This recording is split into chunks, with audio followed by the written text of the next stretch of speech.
studies.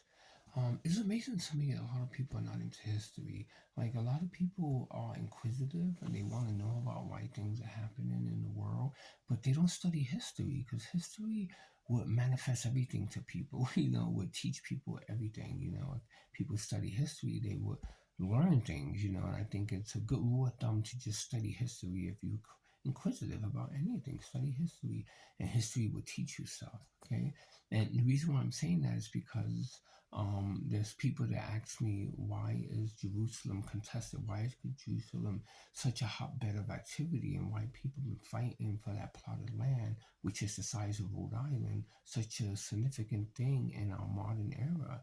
Well, the reason why is because obviously a lot of people don't know this, but Jerusalem is actually a trade route. It's always been a trade route. It's been a trade route for hundreds of years. And trade routes are very important. Trade routes are very significant because trade routes, along with migration routes, is a significant thing because it's something that we trade. It's what fuels our economy. So it's a very, very, big thing. It's a very significant thing. And Jerusalem always been a trade route. And when people think of how this world was populated, how people travel, in the world, populated different regions and different areas of the world was through migration routes, coming out of Africa, the human population, the human people, and going into Asia, then coming to Central Asia, then going into the West and Russia, so on and so forth, and going, and traveling across the Bering Strait into Alaska and coming down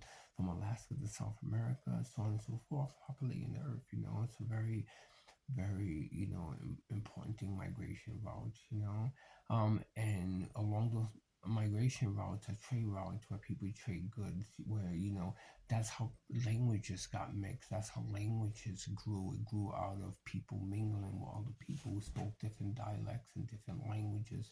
And that's where we get the family of languages. If you study linguistics will teach you how the family of languages develop, and it develop along migration routes, it develop along, trading routes and so on and so forth and everything when people mingle with one another and trade with one another. So it's a very important thing. And Jerusalem is probably the most important post or the most important trade route, for humanity, because it trades a couple of more really important things. It trades diamonds that comes out of Africa. It trades gold that comes out of Africa. It trades drugs, opium and heroin that comes out of Eastern Asia, Central Asia and Eastern Asia.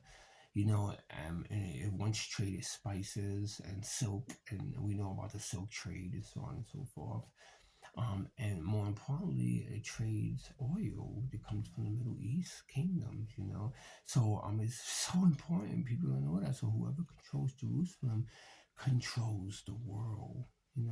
So the Israel Zionists been wanting to control Jerusalem for a long time, and they were set up with statehood partially, because there were other people living on those lands, namely the Palestinian people.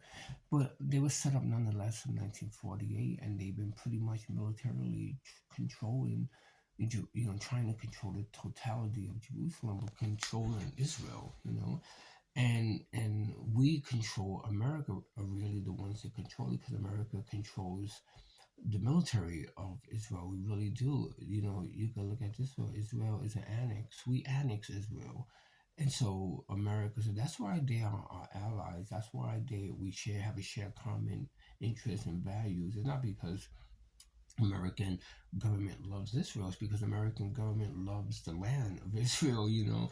And so we annex it with our military. And so that's why it's important to every once in a while have war with Middle Eastern, nations and so on and so forth to, conquer that society and steal their resources. And that's what happened with Iraq and Saddam Hussein. We had a war with them, and then, and pretty much stole the pipelines or controlled the pipelines in Iraq, which was controlled at that time by Saddam. So it's the same old story and everything. But in order to get into the Middle East and control those lands, we need to have a military setup. We need to have a workable government that is supposedly under the disguise of democracy, and that workable government is the Israeli state, the Zionist state.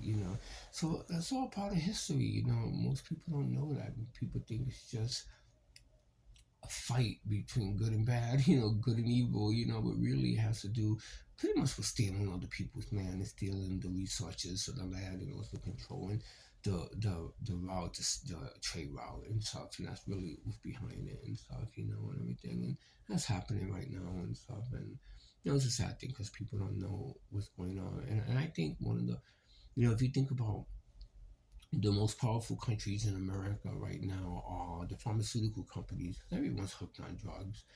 They've been, humans been hooked on drugs for a long time, but like it's unprecedented right now because it's such a big thing right now. Addiction right now, like it's not like it was 100 years ago. I mean, it was bad 100 years ago. It's bad 50 years ago, but it's worse now. I mean, it's this big thing. And if you think about the pharmaceutical companies, they the biggest lobbyists in Washington D.C. They lobby to get laws passed, and the reason why they're so powerful is because so much money is being generated by the selling of legal narcotics to the population of America and the world. So who manufactures those drugs? Those drugs are all being manufactured in Asia. All the biggest drug manufacturer outlets they actually just make the physical pills come from Asia, come from Central Asia, come from Asia. And so they don't come from America, but the pharmaceutical companies are from America. The pharmaceutical companies who distribute those illicit drugs are from America. They're American companies, American-owned companies. And those companies are tied into the Republican parties, the Democrat parties. Matter of fact, they are the whenever people run for president, whenever someone runs for president, they go to the pharmaceutical companies for the pharmaceutical companies to back them up and support them and raise money for them. That's where they get their money from. And that's why Hillary Clinton did become president, because when she was running for president, people found out that some of the biggest, pharmaceutical companies, some of the most corrupt pharmaceutical companies that's responsible for addicted, making people somewhat addicted to drugs and everything, sponsor Hillary Clinton. Like I think 7 pharmaceutical companies sponsor her. And also she was given, presidents to pharmaceutical companies, lobbyists in Washington, D.C. And so that was what the whole scandal was with Hillary Clinton, was the fact that she was implicit in, getting money from these pharmaceutical companies. She's a crook. We all know that her husband's a crook. Bill Clinton's a crook. And they were getting money from these illegal, pharmaceutical companies and who were trying to pass laws because they were lobbyists in Washington, D.C. So it's this whole crazy thing. And this is why people, she lied about it. She lied about her ties to these pharmaceutical companies. And that's why she didn't, become president, why people lost faith in her and everything.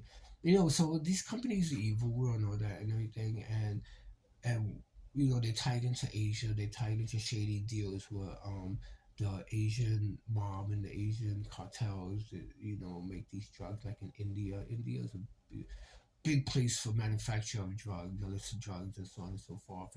And all the new modern drugs like Molly and all these different drugs and everything come from Asia. If you see a documentary on where these drugs come from, they all come from Asia, and they all come via Jerusalem because Jerusalem is a hub, a drug hub.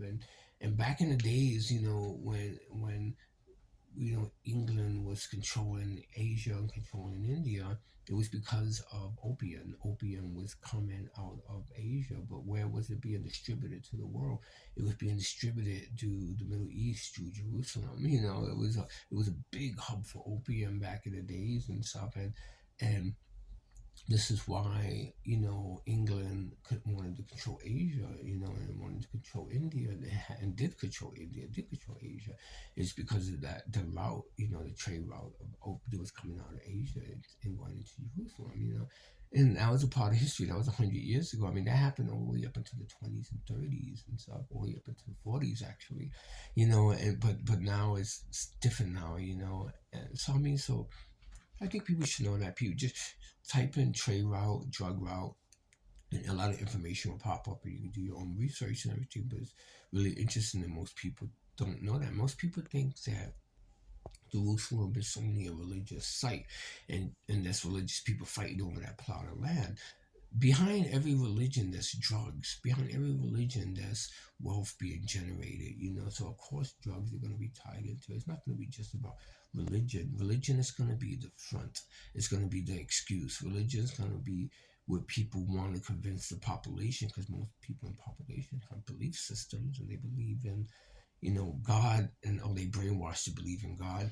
So, it's easily to brainwash people to believe, to share a common goal, namely taking over people's land and stealing land from people if you disguise it under religion and say, well, it's a religious reason we need to do this. Well, it's a religious reason we need to kill all these people. There's a religious reason. And this is why you have the prime minister quoting from the Bible about genocide, and people are just soaking it in like a sponge and thinking that he has significant reasons to commit genocide because the Bible tells him, or there's a prophecy in some Bible, in some book, that gives him, right to do it. I mean, that's just the oldest trick in the world, is using religion, and tell people that these governments, these Western, imperialistic empire governments, colonial governments, they want to hide behind religion and say, well, it's because of religion. It's because of the land was given to the Jewish people by God, and so rightfully so, it's their land, and we need to protect their rights to have that land because God ordained it. I mean, it's bullshit. I mean, it really is. And everything. But that's what's going on. And people should know that and everything. And but this okay. So the religious significance of the Middle East could be explained really easily. It all tied into like prophecy. So there's a temple. This called the Temple of Solomon. Well, it was called the Temple of Solomon, and it was destroyed by the Romans a long time ago. So this is how the prophecy goes. So whoever, so an indicator that God is viable in the lives of Jewish people can only be determined by one factor. If the Jewish people has a homeland, and that homeland namely is Jerusalem. So in the Bible it states that whenever that homeland is given back to the Jewish people, in this case the Zionists, then the Temple of Solomon will be given back to the Jewish people. But so the state was given back to the Jewish people, but it was given to them by the British in 1947. Then after that, the American people annexed the military on that land. So that prophecy did come true, but there's only a problem with that prophecy. Okay, that prophecy is partially true because a big part of it is not true, and that part is that temple that needs to be rebuilt, that needs to be given back to the Zionists, is controlled by the Muslims. It's a Muslim mosque right now. It's been a Muslim mosque for a very long time. So they can't rebuild the temple because it's not a synagogue. It's not controlled by the Israeli people. It's controlled by the Muslim people. So that's why they want to expel them from that land to control that temple. That temple is actually called the Temple of the Mount. That's what the Muslims call it right now. And so they need to expel the people who control that temple in order to rebuild the temple, and we're giving validation to their Jewish religion, but they can't do that with people occupying it, namely Muslim people. Isn't that weird? So this is why they wanted those people out of that land, because they don't want those people to control that land. They want to steal the Temple of the Mount from those people. Now, the reason why Christian Zionists, those are the people who live in America, who are all for the Jewish state and also validating the Jewish state. The reason why, because their religion, these are evangelical Christians, they have a religious interest in the Temple of the Mount, because the Christian Zionists who are controlled by Freemasons in America. Who America is controlled by Freemasons. We all know that they control all the foundations. They built Washington D.C. and they very very super powerful. And all the presidents were of Scottish. They were Freemasons. We all know that. So it's a Freemasons are very powerful in America. They've always been for a long time. So the Freemasons control, or they set up the religion of the Christian Zionists, the evangelical Protestant Christian Zionist movements. And in their religion, they believe they believe in one Bible, a Bible called the Scofield Bible, which is a Bible that was revised in the 1890s by a guy named Scofield. And he made all these predictions and all these prophecies that the end of the world was going to happen, and that end of the world was gonna usher in a new era, and that Jesus was gonna come back and destroy all the wicked and bring all the good people to heaven. That's a prophecy that was inserted into the Bible in the 1890s. So it was never a part of the Bible hundreds and hundreds of years ago. It's a new teaching that was inserted, that was put into the Bible in the 1890s. So these, Christian Zionists that are controlled by the Freemasons in America, they believe that there is some hidden knowledge. Because these people, that's what they believe in, is hidden knowledge and esoteric knowledge and theosophy and all this stuff.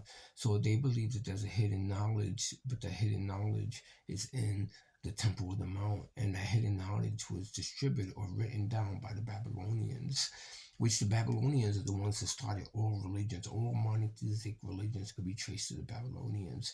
Judaism, Islam, Zoroastrianism, all religions could be traced to the Babylonians. We all know that. Even Buddhism, all religions could be traced to Babylonians. So they kind of like the gatekeepers of all religions of the world are the Babylonians. But the Babylonians, civilization vanished a very long time ago. So people do believe that there are some hidden knowledge that comes out of the Babylonian Empire, and if they believe, these people in that twisted religion believes that is hidden in the dome of the rock, that is written in the dome of the rock, this hidden knowledge.